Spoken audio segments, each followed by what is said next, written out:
Four cataclysmic events have rocked the United States in the last 2 decades. The 1989 Exxon Valdez oil spill, the 1991 Gulf War, the destruction of the World Trade Center in 2001, and Hurricane Katrina in 2005.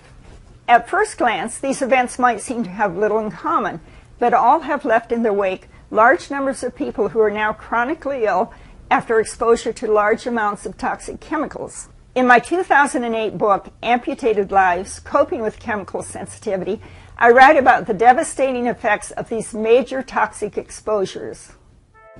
Dr. Lee Still, an epidemiologist, published a study in the American Journal of Epidemiology in November of 2000, which documented that over 200,000 of people who served in the first Gulf War are now chronically ill.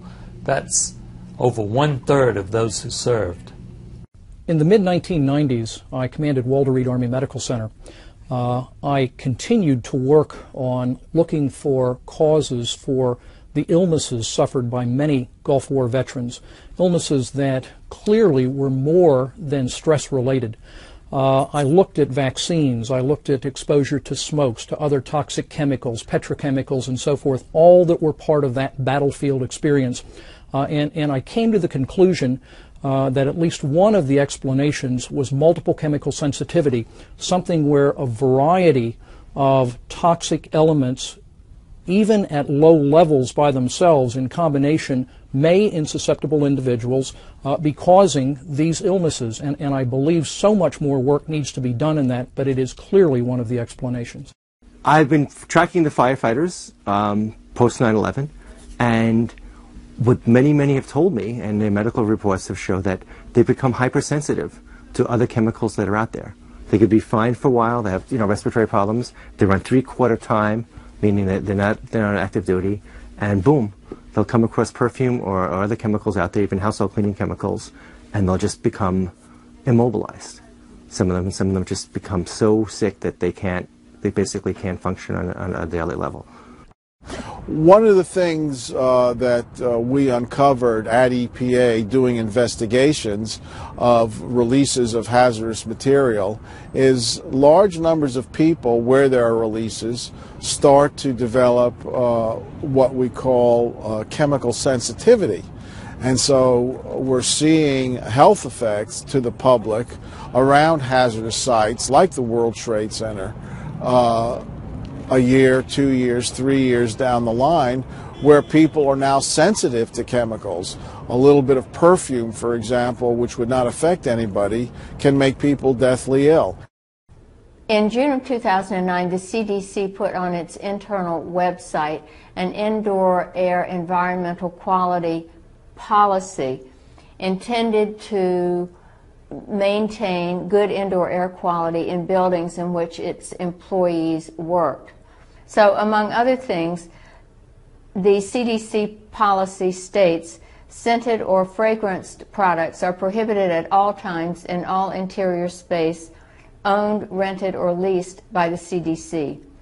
And this includes the use of the following products: incense, candles or reed diffusers, fragrance-emitting devices of any kind, wall-mounted devices similar to fragrance-emitting devices that operate automatically or by pushing a button to dispense deodorizers or disinfectants, potpourri, plug-in or spray air fresheners, urinal or toilet blocks, other fragrance deodorizer, reodorizer products.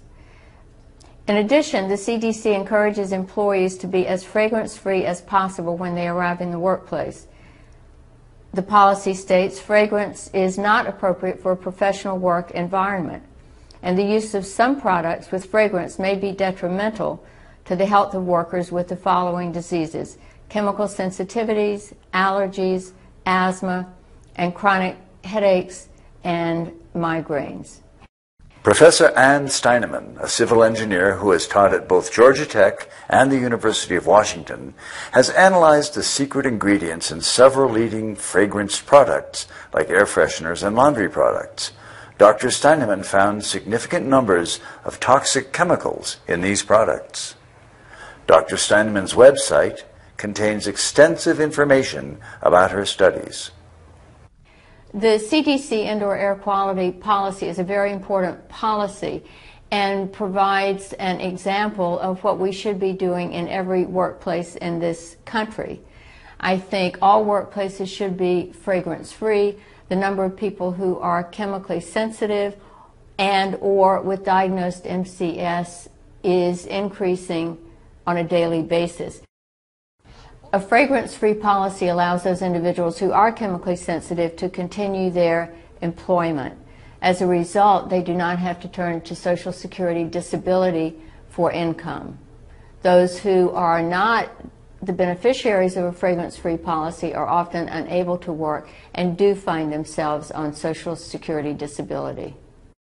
Funding for research in chemical sensitivity in this country does not measure up to the size of the health problem, the public health problem that it is. Japan does a much better job than we do in studying this problem and making funds available for serious researchers. I believe the reason that we haven't seen more research funding is political rather than scientific. There are commercial interests, the manufacturers of consumer products that pollute the air that we breathe, and the workers' comp insurance companies, and others that perceive that if we knew more about this problem, they would be liable for people suffering. And frankly, they don't want it studied. I have a discharge paper from Washington, D.C. that says I have possible multiple chemical sensitivity. I was going down, I applied for Medicare, and they send you, Social Security people send you to their doctors. Casual conversation with the doctor before he started his examination, I mentioned multiple chemical sensitivity. The doctor went crazy, really flew off on me. He says, "I'm going to tell you right now, sir, you just lost all your credibility with me. There's no such thing as that." And sure enough, I got turned down. I don't know what kind of report he wrote. Regarding the issue of chemical sensitivity and its lack of acceptance in the past, we would be so much farther ahead if there had not been this resistance in the minds of the medical and scientific community to looking at the possibility of the reality of this condition. And we would be in a far better position to be able to help these Gulf War veterans, I believe.